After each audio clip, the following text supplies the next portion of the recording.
Are you coming to the tree where they strung up a man? They say murder three. Strange things that happen here. No stranger would it be if we met at midnight in the hanging tree. Welcome to Strange Things with Chris James, broadcasting from the auxiliary radio station for Arkanasa Radio in Laredo, Texas.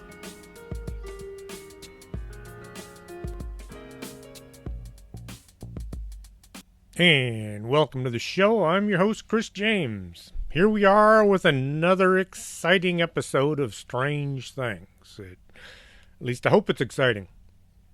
Tonight's show was recommended by Bill Lahr. He sent me a link to the Mojave Mysteries by M.L. Behrman. You can find his videos on YouTube if you'd like to hear more about his investigations. He also has a few books out. The Mojave Desert is an arid region of southeastern California and portions of Nevada, Arizona, and Utah. It was named for the Mojave people. The Mojave Desert occupies more than 25,000 square miles, and it joins the Sonoran, the Great Basin, the Chihuahuan Desert, in forming the North American Desert. The Mojave extends from the Sierra Nevada range to the Colorado Plateau and merges with the Great Basin to the north and the Sonoran Desert to the south and southeast. It abuts the San Gabriel and the San Bernardino Mountains in the southwest. Its desert climate is characterized by extreme variations in daily temperatures, with frequent winter frost, and an average annual precipitation of 2 to 6 inches. I was working out in the desert one year. As I was packing to leave, the woman running the hotel told me it was going to rain, so I should drive carefully. The rain wasn't enough to wash the dirt off my windshield. They call that rain? I lived on the Gulf Coast for years. Went through several hurricanes. Now that's rain. Near the Great Basin, Mojave border lies the Death Valley and the lowest point in North America. The Mojave has a typical mountain and basin topography, and its sparse vegetation includes creosote bush, a Joshua tree, burrow wood, and cacti. The sand and gravel basin drain to central salt flats from which borax, potash, and salt are extracted. There are also silver, tungsten, gold, and iron deposits.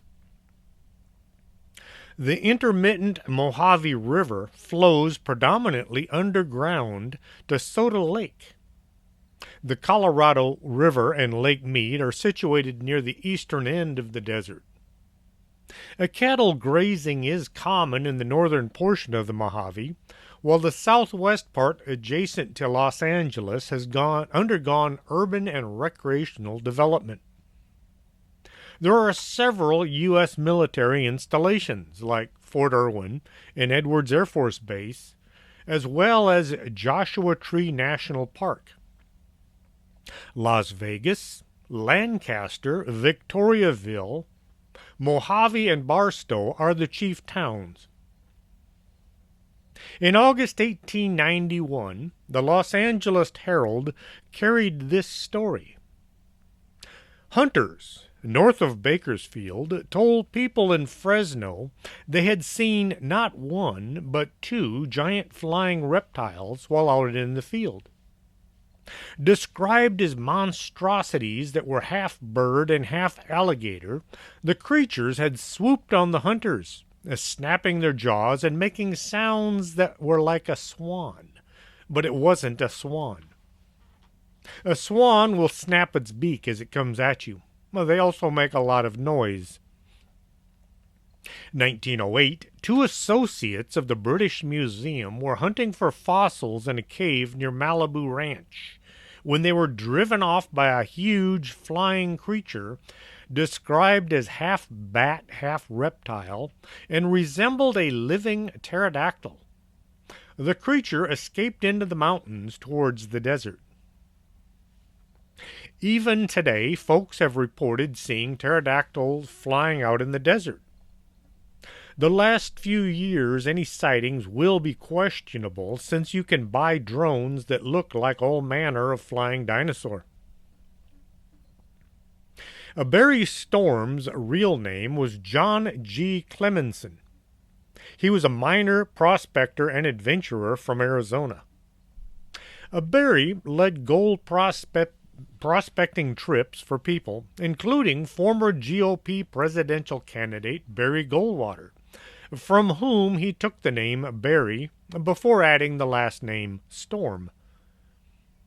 He wrote books on treasure hunting and lost mines, one of which was turned into a Hollywood movie entitled Lust for Gold, starring Glenn Ford and Ida Lupino. Hollywood turned Storm's stomach. They have a great ability for making folks question their sanity. Hollywood's, that is. Storm returned to the desert to seek his fortune. During his search for gold, Storm went looking for the lost Dutchman's mine. In early 1950, while out prospecting in the Pinto Basin area of what would later become Joshua Tree National Park, Storm struck gold. Not gold as in shiny rocks, but gold as in lots of money. Storm had found a vein of jade. He struck nephrite, which is a low grade of jade. Finding jade wasn't all that odd. It was how Storm found his mine that is interesting. According to Storm, one day while out in the heat of the desert, 3 flying saucers appeared and began hovering over a distant ridge. Focusing a beam of light on a small hill, they informed Storm through telepathy that he was to dig there. The jade was sufficient enough that Storm filed a claim on the land and then built a cabin so he didn't have to commute each day. He spent the next 20 years working his claim. As the years went by, Storm began to become somewhat eccentric. He claimed his jade mine was the source of the fabulous jade ornaments and statues fashioned by ancient Aztec and Mayan cultures. His low-grade jade became far more valuable than it really was.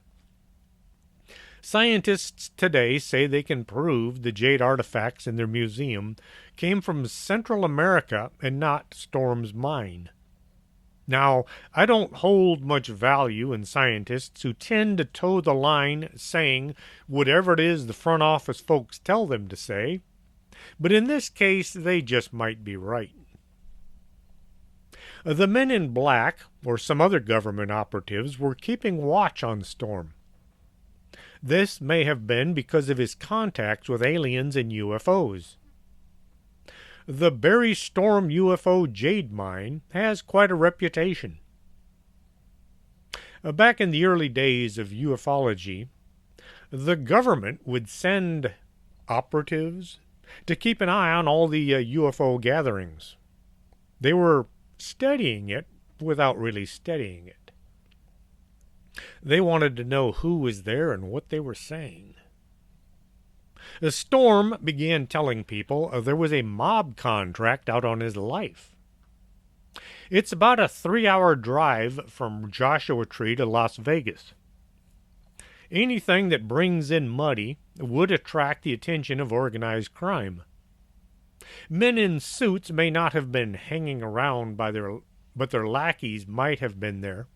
A Storm running around saying his jade was far more valuable than it was would have brought in all kinds of bottom feeders. Barry Storm also said people were dropping in and stealing things from him. Something like that could have been possible. There is never a shortage of thieves out in the desert, and around mines rumored to be rich and producing, They show up like magnets.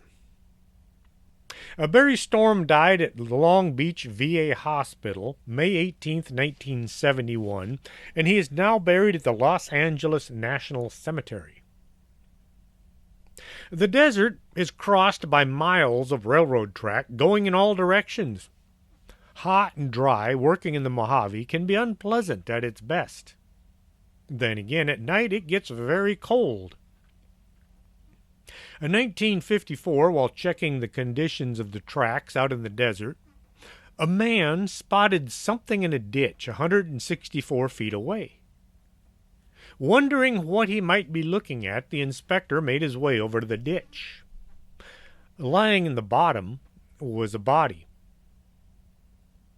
It was what was left of a man dressed in a suit. The body had been there for some time and was not in good condition. The head was a mess, as if someone or something had bashed him with something hard and heavy. The local wildlife had not been interested in taking any of the man's parts. Very unusual. The police arrived and they looked at the corpse.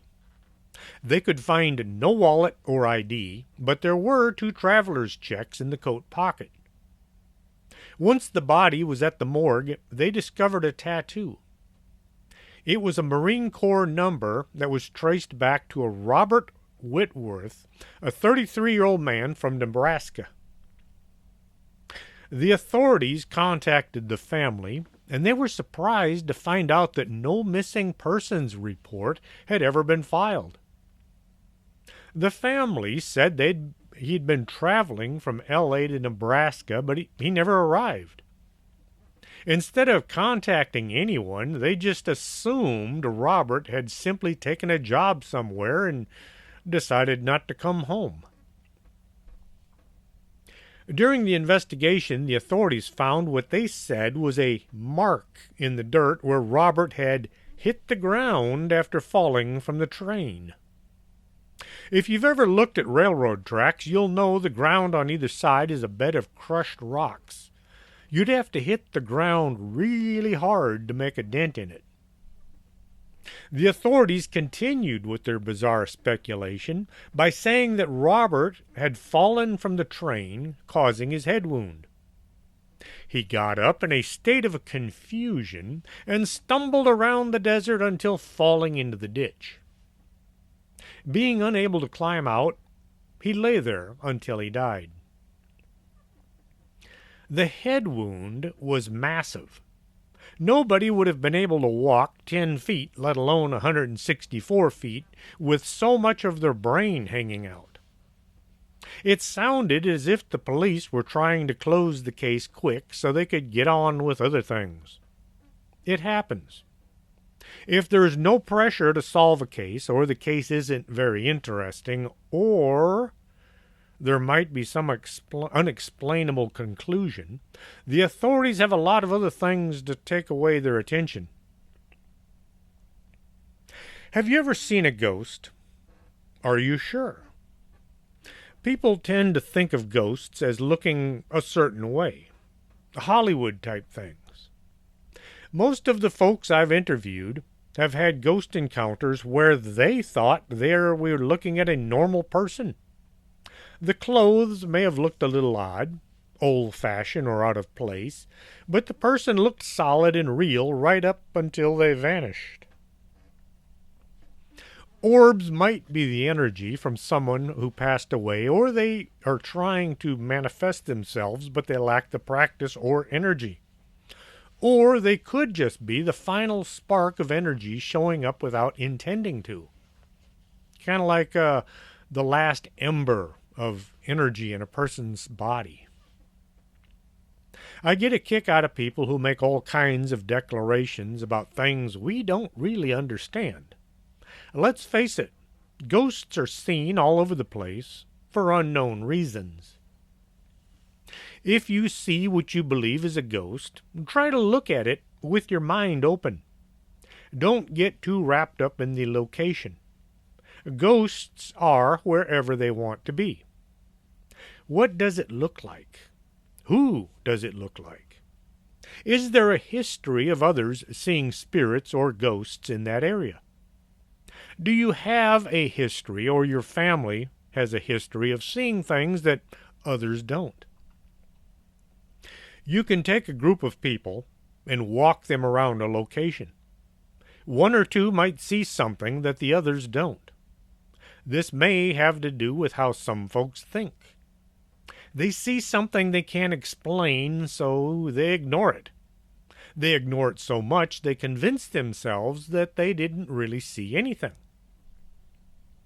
Some people visiting the Mojave Desert have seen shadowy images moving around the landscape.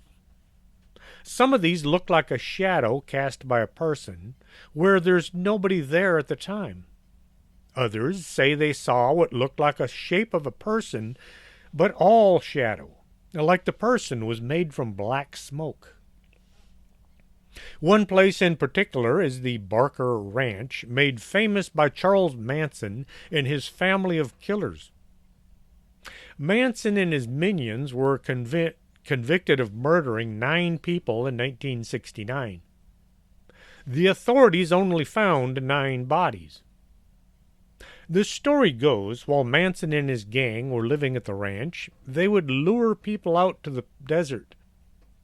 Once there, if the person had something the family wanted, they would kill them, bury the body in some out-of-the-way location, and claim the possessions for themselves.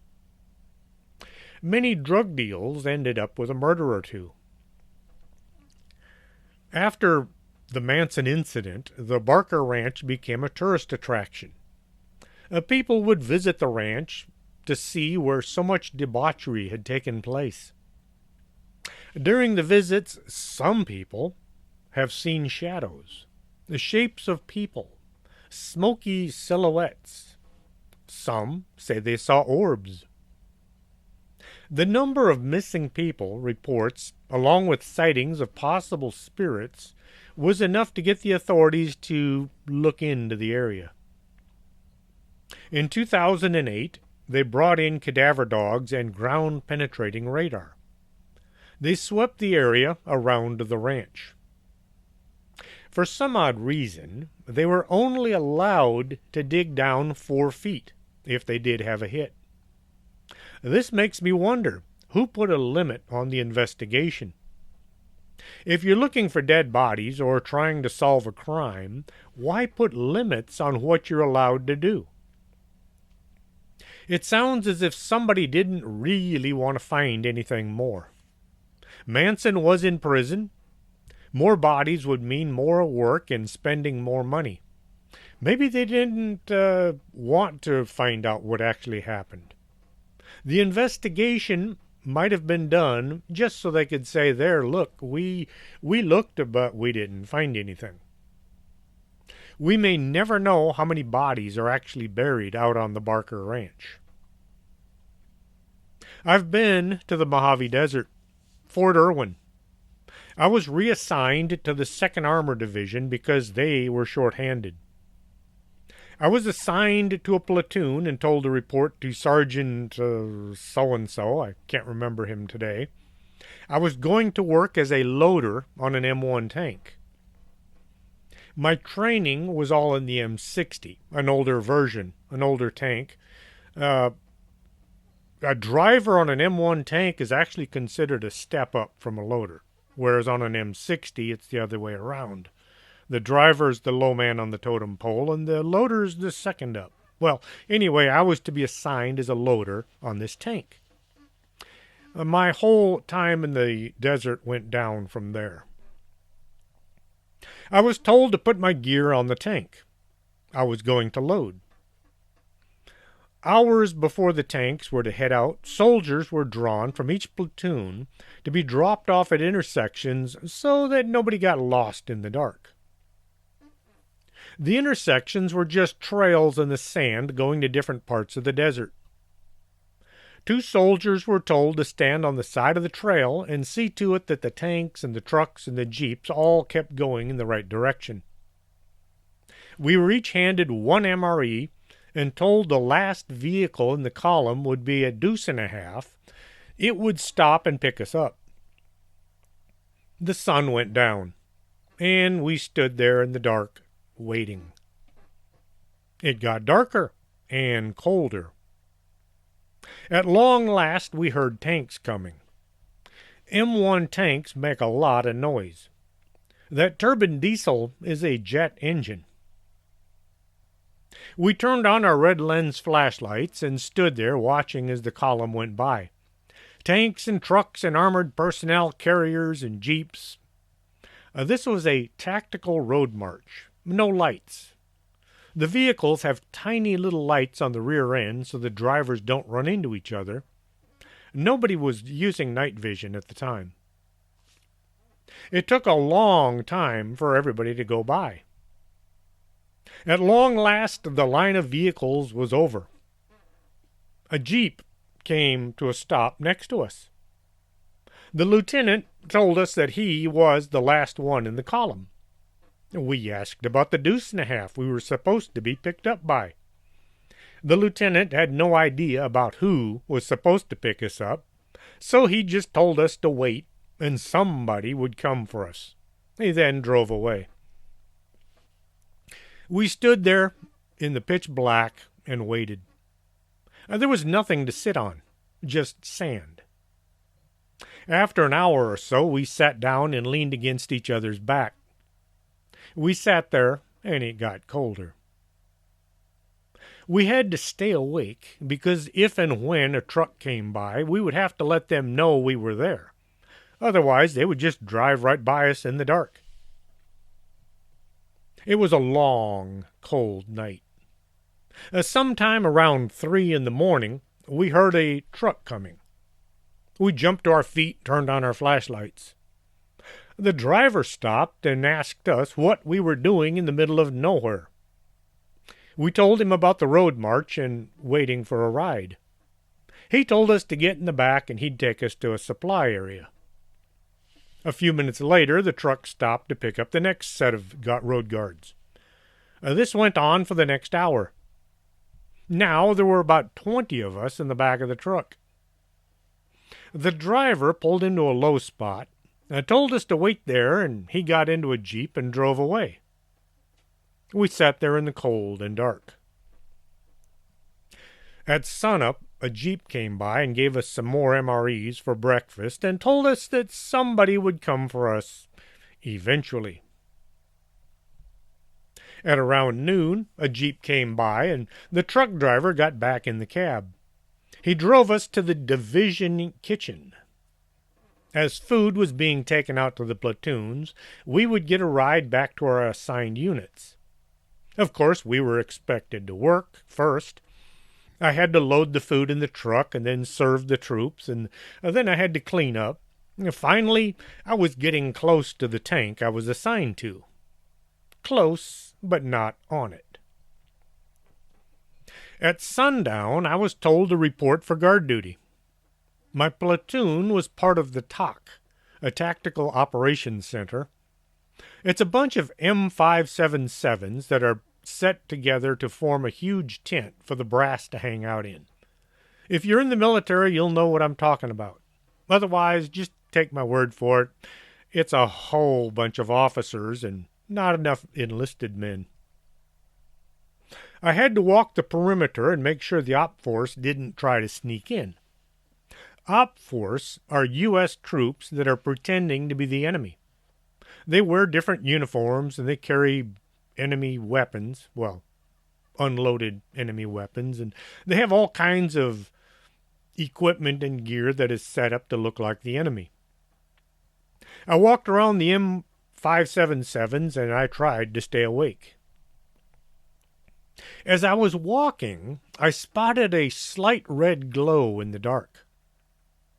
Where two of the tents had come together, a flap was open just a bit. Trying to be a good soldier, I went to fix the flap. I pulled the canvas apart to get the two parts back together, get them lined up. Inside the gap, I spotted a silver bullet. A silver bullet was a great big thermos filled with coffee. They each hold about 10 gallons of liquid. This, of course, was for the officers to drink. I looked in, and I could see there was nobody nearby, so I grabbed my canteen cup and filled it to the top. It was horrible coffee, but it kept me going. When my cup was empty, I would stand by the flap until nobody was looking, and then I'd get a refill. I think I might have drank about half of the container. By daylight, instead of getting on the tank, I was told to jump in the back of a 5-ton truck. This was to be my home for the next 3 weeks. After several days, I was finally able to grab my Alice pack off of the tank, so I at least had my goodies. Cigarettes, candy, clean socks, things to make life a bit less horrendous.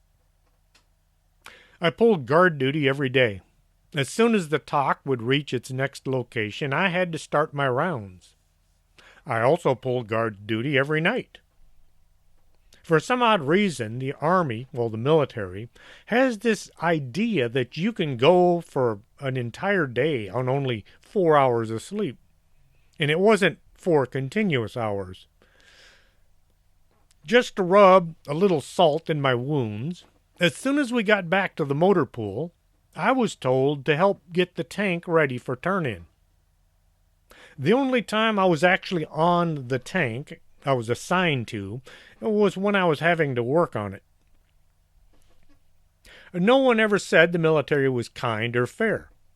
Yes, I hated just about every minute of the Mojave Desert, but I'm glad I went. It gives me something to talk about. Oh yes, on the return trip from Fort Irwin, they lost my duffel bag. All my gear went missing. My Alice pack was with me, so I managed to hang on to that, but I lost a lot of stuff. Personal stuff. Well, that's life in the military. The desert is a place people go to get away from others. Some people go out there to do things away from prying eyes. Devil worshippers do not want to be seen. If you see kids wandering around with pentagrams and upside-down crosses, most are just doing what they think of as going against society. They're being visually dramatic. At the end of World War I, the government told returning soldiers they could have 5 acres of land for free as long as they improved the land and lived on it for 5 years. This land was in the desert. In an effort to claim the free land, many moved to the desert and built small cabins. They tried to work the land only to find the soil wasn't all that great. The reason nobody lived there was becoming very obvious. When the heat of day was followed by the freezing cold of nights got to be too much, many of the people just packed their bags and left, leaving behind hundreds of small buildings all over the place. M.L. Behrman was out driving through the desert when he spotted a cabin on a hill. It looked to be in fair shape, so he went to have a look. There's a certain draw to old abandoned buildings. The front room was as you would expect, just a small room infested by rats and bugs.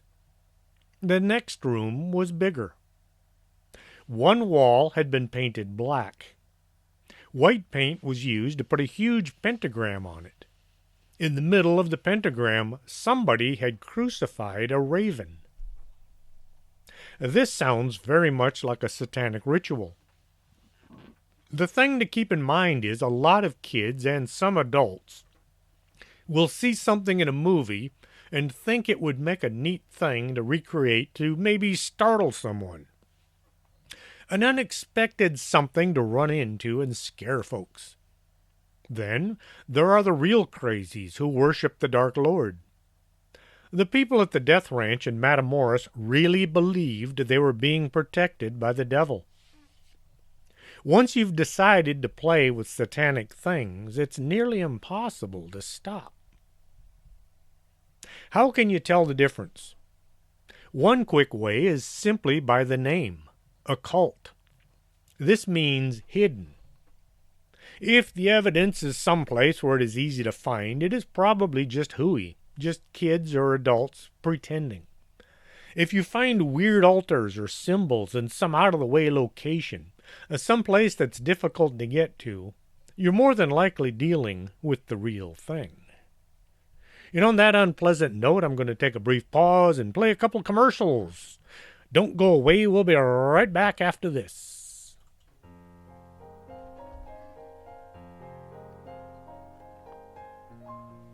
If your house is infested by ghosts, maybe it's time to contact somebody that can help you. Call the Laredo Paranormal Research Society and they'll come by and see if they can't do something about your uninvited guests. You can contact the LPRS at laredoparanormal@hotmail.com.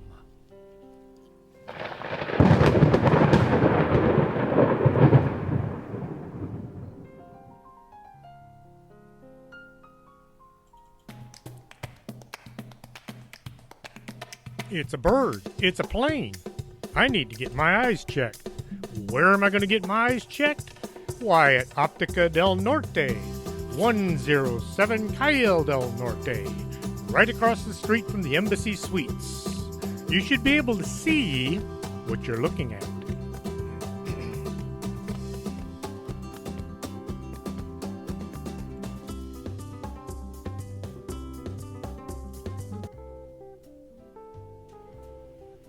Why would anybody go through life drinking bad coffee? It's like a disgrace.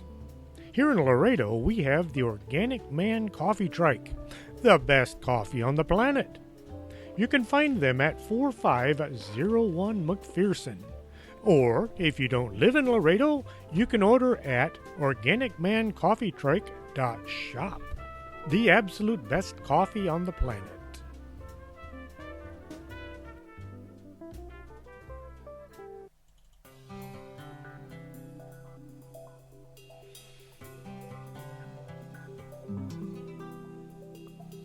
It's time to take better care of your skin. After all, it is the biggest organ in your body. Contact Lourdes James at 956-723-3019. Talk to her about a free skincare consultation.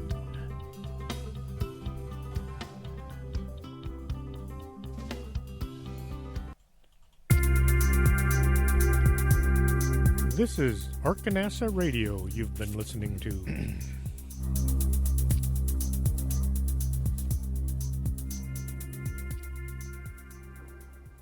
Welcome back to the show. Nobody knows exactly what its purpose is or was. There is a massive metal device called the megaphone in the middle of nowhere. You'll find this so-called megaphone just west of Crucero Road and the old railroad bed, which was once the Tidewater Tanapa Spur. It sits in the middle of the desert. It's tightly bolted onto two huge rocks that sit on a 100-foot hill. Placed in the remote desert not far from the towns of Baker and Ludlow. It's about 8 feet long, made from thick strips of iron that are welded together, and it weighs 440 pounds. The megaphone looks very much like a rifle scope, only it would have had to have been a massive rifle. Why would anyone attach a massive megaphone to a pile of rocks in the middle of the desert? Some think it's some kind of a weapon. The capabilities of this device are unclear. Any weapon would need to have a target.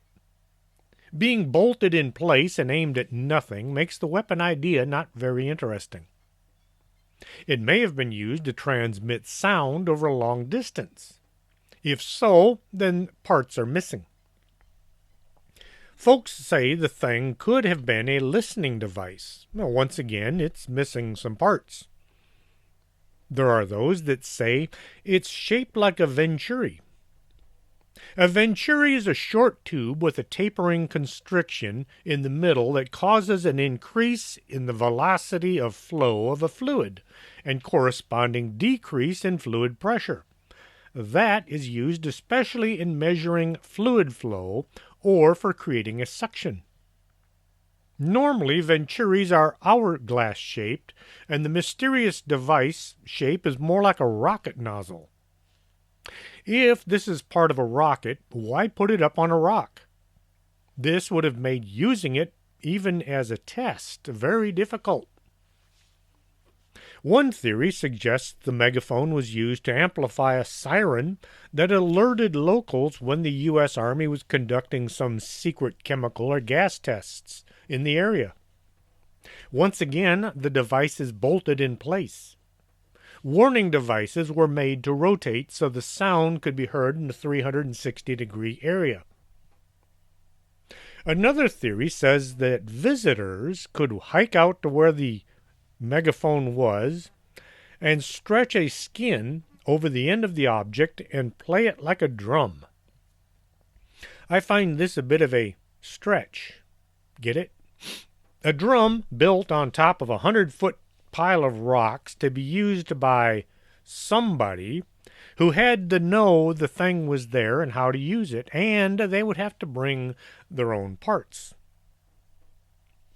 People who visit the area have searched for explanations about its origins and purpose, but neither tourists nor historians are able to find a satisfactory explanation that would solve the mystery of this massive object. The weird thing is over 8 feet long, and it weighs over 440 pounds. Yet there it is on top of a pile of rocks. This thing kind of reminds me of a tower located northwest from El Centro. Once more, it's out in the desert. The locals call this thing the Swing Tower. The building is about 3 stories tall, and it has a frame sticking out to the side. It sticks out maybe 15 feet. There's a 1-inch thick cable that hangs down from the end of this structure, and it comes to about 6 feet from the ground. The cable is fixed. It doesn't go up and down. The frame is fixed as well. Nothing about it moves. It's all stationary. Now, what was the purpose of having a huge cable hanging down the side of a building? The construction does look like something from the military. There are a lot of old military items in the area. Out in the middle of nowhere, there's a fenced-in area. The fence encloses an area about the size of a house. It's 10 feet high with razor wire all along the top. There's no gate and there's no way of getting inside the fence. Right next to this fence is a military live fire impact range. There are unexploded bombs laying on the ground. I discovered this deadly site quite by accident. I was out looking for tracks of people walking across the desert. As I was driving, I had my head stuck out the driver's window, and I was looking down at the ground. It's called sign cutting. As I was going along, I saw what looked like a bomb. It was about 2 feet long. It was laying in the sand. I stopped and I looked up. That's when I discovered I had driven right past several signs that said I was entering a really bad place. Looking back, I found I was about maybe 150 feet past the signs. The first thought was, I want one of those bombs, which was quickly followed by, that's how people get killed. I put my unit in reverse, and I carefully drove back, trying to stay directly on top of my tracks. I was careful to stay out of the live fire range from then on. Well, since the fenced-in area is right next to a bunch of unexploded bombs, I wonder if there just might be some huge explosive device the military dropped that didn't explode and it was discovered to be way too dangerous to recover. Far better to just leave it there and put a fence up so that nobody will mess with it. There's a bizarre unsolved case of desert humanoid creature of some sort that is an enormous beast that has come to be known as the Yucca Man. The tale seems to start out in the 1960s in the vicinity of the 29 Palms military base, or 29 Stumps as my Marine Corps friends call it. It's located in the Mojave Desert of southeastern California and southern Nevada. In this remote, desolate location, there were a series of events that remain unexplained even today. The first recorded sighting that put the creature on the map occurred in 1871. A Marine from the base was on guard duty. It used to be if you were in the military, you would wind up on guard duty a lot. Today, most guards seem to be done by private companies that charge a lot of money and they're making some politicians rich. The Marine reported hearing something out in the desert scrub. He said it sounded like a heavy breathing from some very large creature. He also heard grunts and growls that were circulating his position. Circulating? Try circling. Expecting to see some wild animal, the guard went out just to see what might be making all the noise. There, outside the fence, was a huge creature, standing well over 8 feet tall, with red glowing eyes. The creature looked kind of like an ape, covered mostly in black hair. The guard was hit by the beast, and he fell to the ground unconscious. When he came to, he found his rifle had been twisted into a mess. I hate to think what happened once the guard was finally relieved in the morning. The interrogation would have been intense, but the financial cost would have been worse. The military would have charged him to replace the rifle. This would have come to probably 3 times the normal cost of a rifle out there. From this time on, the dogs in the area seemed to be plagued by some visitor that drove them crazy. There'd suddenly be a moment when every dog began growling and barking as if a monster were coming for them. Hikers in the area said they would encounter a sudden, nasty smell that would come from the dense foliage around them. The smell would come and go with the wind. Once it was gone, it wouldn't come back with the following breeze, as if whatever was causing that smell had moved on. Late at night, people began reporting seeing a large hair-covered thing rooting around in the garbage. Campers at Joshua Tree National Park saw something walking around on 2 legs looking for food. People would be awoken from their sleep by something brushing against their tent, and on occasion it would try opening the tent flaps.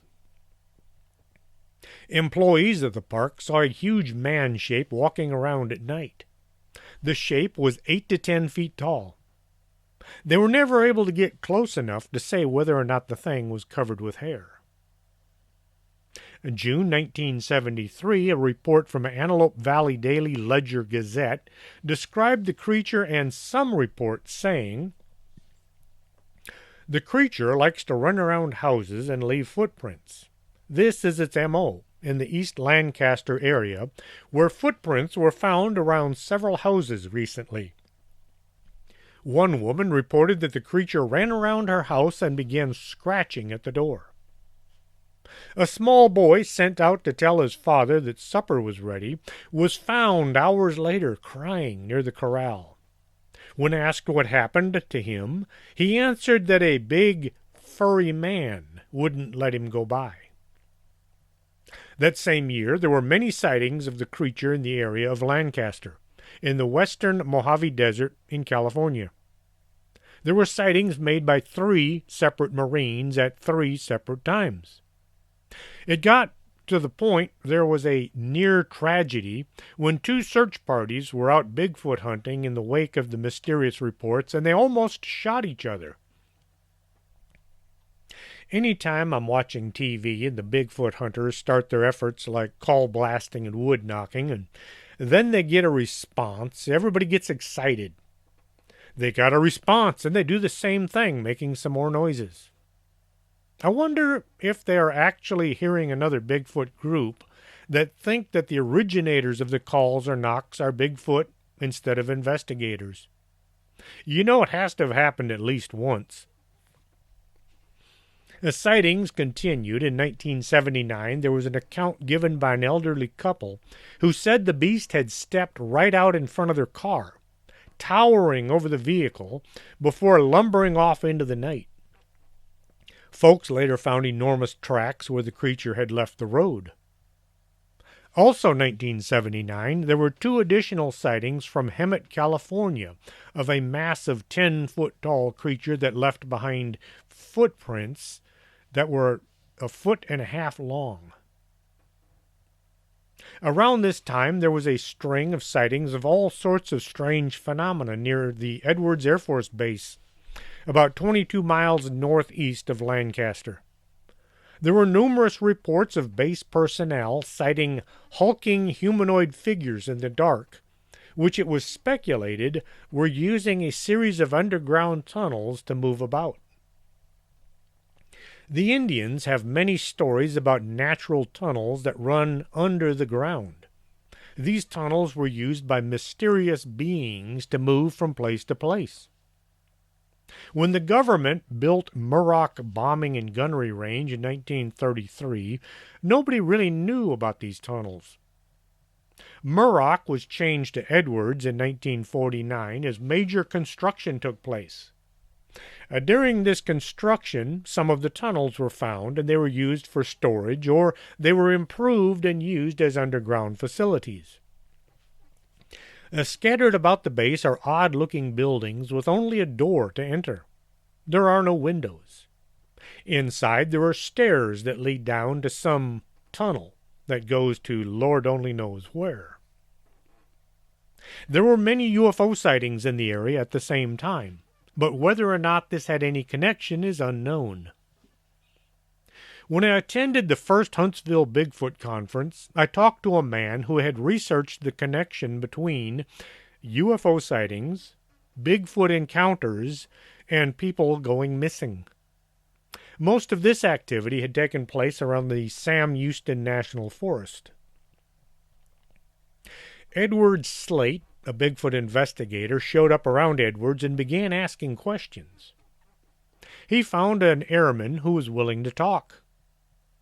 The man said he was heading back to the main base late one night when he saw something odd. It was about 200 or 300 yards to his left. The thing that caught his attention was a pair of large blue eyes. The witness said he was an avid hunter, and he could recognize just about any animal by their eyeshine. The blue eyes had to be about 4 inches apart and 7 feet up off the ground. He stopped his truck and he sat there watching the eyes. It was too dark to see any body shape. The blue glows began moving towards his truck at a right angle for about 100 yards, and then they stopped. The movement of the eyes was extremely fast, and the man noticed the eyes didn't bob up and down while moving. They just glided through the air. This creature became nicknamed as Blue Eyes. It has been seen by base police and has been widely discussed amongst them right up to the present. Several other personnel at the remote desert base at the time also came forward to report that large, Bigfoot-like creatures had been routinely spotted through night vision equipment skirting the perimeter of the base. When viewed without NVGs, the eyes appeared to be bright blue. The creature walks over to one of the openings to the underground tunnels and then vanishes. Word got around that nobody was to mess with or fire at these weird things.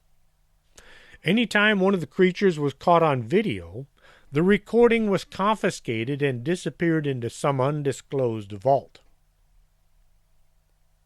Bigfoot isn't alone wandering about the base in the dark.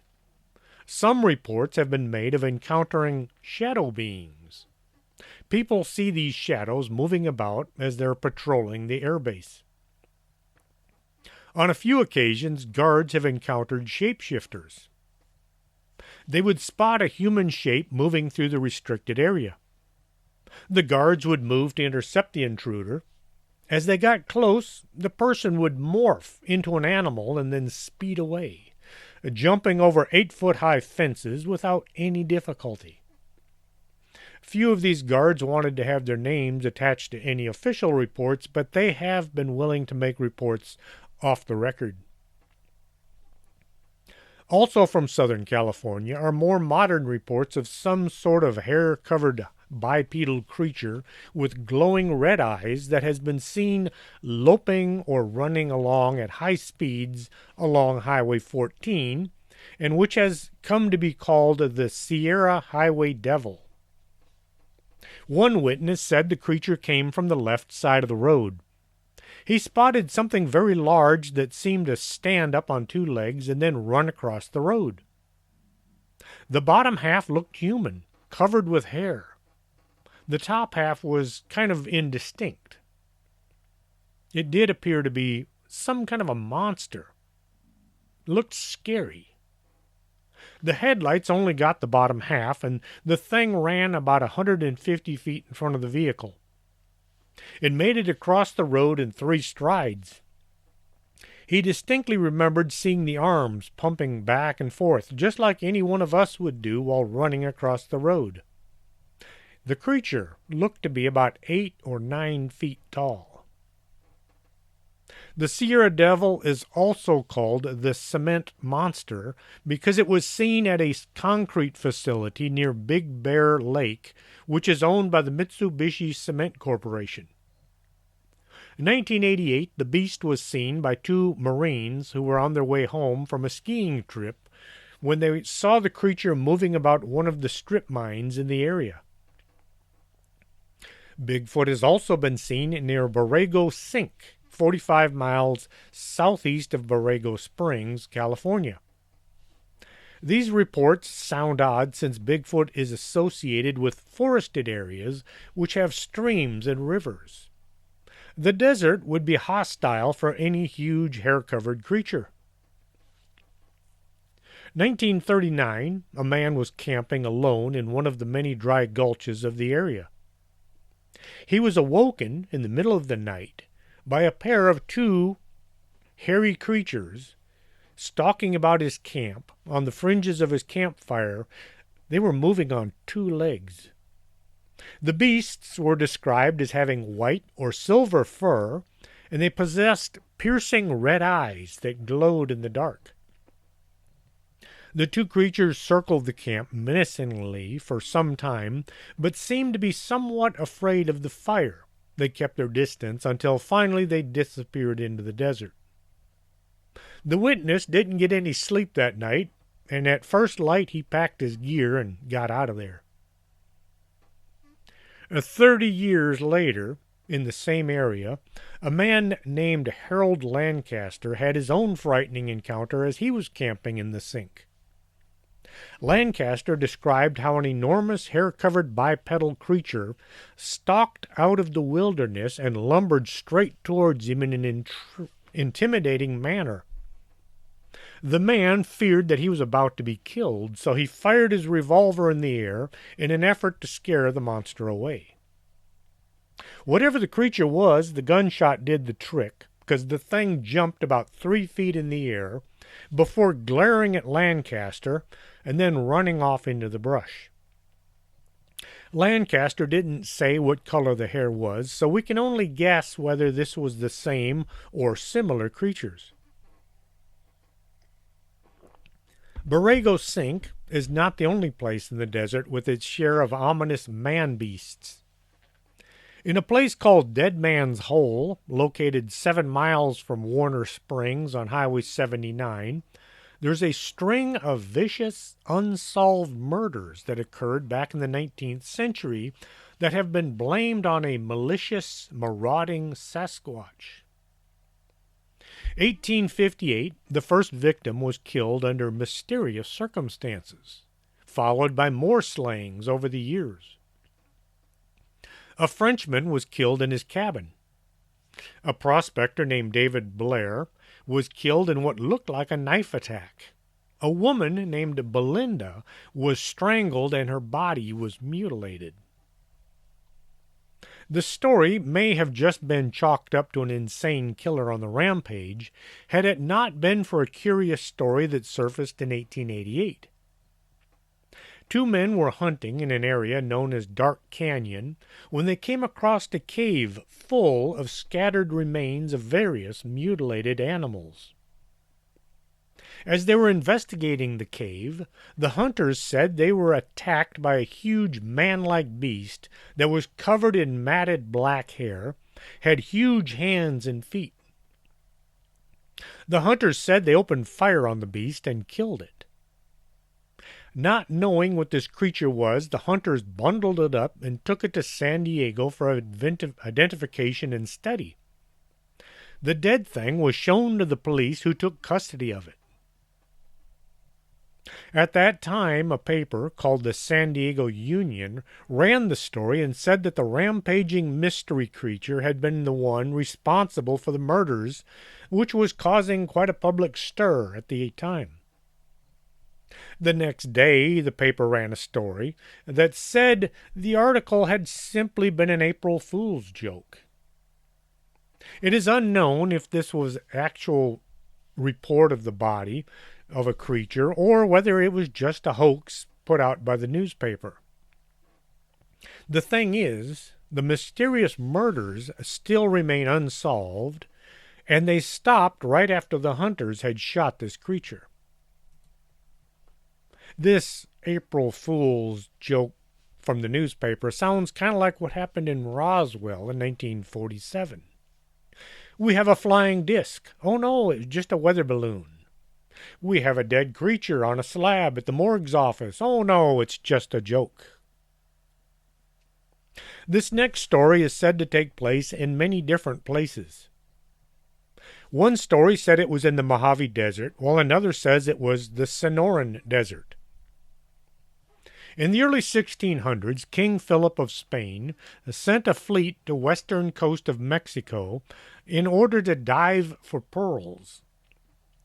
Pearls were all the rage at the time, and anybody finding them would become instantaneously rich. The three ships were unable to find the huge piles of pearls that they sought. They sailed north into the Gulf of California. At the time, folks believed by sailing north, this water would eventually link back up with the Pacific Ocean. California was supposed to be an island. The ships came across the village and they made contact with the locals. The Indians had huge baskets filled with pearls. The Europeans told the Indians they would trade fancy Spanish textiles for some of these little round decorations. The pearls were handed over and the Indians took the cloth. Once back at their village, they discovered the cloth was mostly just a bunch of rags. Enraged, the Indians attacked the ships, killing many of the sailors and wounding the captain. One ship was so badly damaged, all the pearls were transferred to the other two ships before they sailed away to the north. During a storm, another ship ran aground. The men moved everything of value to the last ship and then continued north. The connection to the Pacific couldn't be found, and soon the last ship became stranded in shallow water. The crew abandoned the ship and tried to walk to the nearest town. They never arrived. Over the years, the water evaporated and the ship began to be buried under the sand. Stories kept circulating about a treasure ship somewhere in the Mojave Desert. In the late 1800s, Charles Cluster said he found what remained of the Spanish galleon. He'd nearly died from dehydration, but he said he could lead an expedition back to the site so they could recover the huge piles of pearls. The expedition managed to get stuck in the sand, and the treasure hunters had to walk home. Charlie set out once more to recover the huge treasure. He was never seen again. People still set out to look for the lost ship in the desert. Many claim they have found the right location, but so far nobody has found any of the pearls. If there are pearls there, there should be some of them left. They wouldn't all dissolve over the time, but nobody's found them to this date.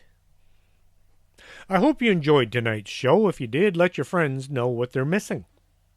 If you have something you'd like to hear on the show, you can get a hold of me at strangethings@arkanasa.com. Send me what you'd like to hear on the show, and I'll see if I can turn it into an hour or not show. If not, maybe I can combine one or two and maybe entertain y'all some more. If you have a story, a true story, that you'd like to see in print, send it to me, and I'll see if I can't put it into some kind of readable form. I won't publish until you have approved the draft. You can contact me once again at strangethings@arkanasa.com. Till next Saturday, this is Chris James. Are you coming to the tree where they strung up a man, the same murder three? Strange things that happen here, how stranger would it be if we met at midnight in the hanging tree?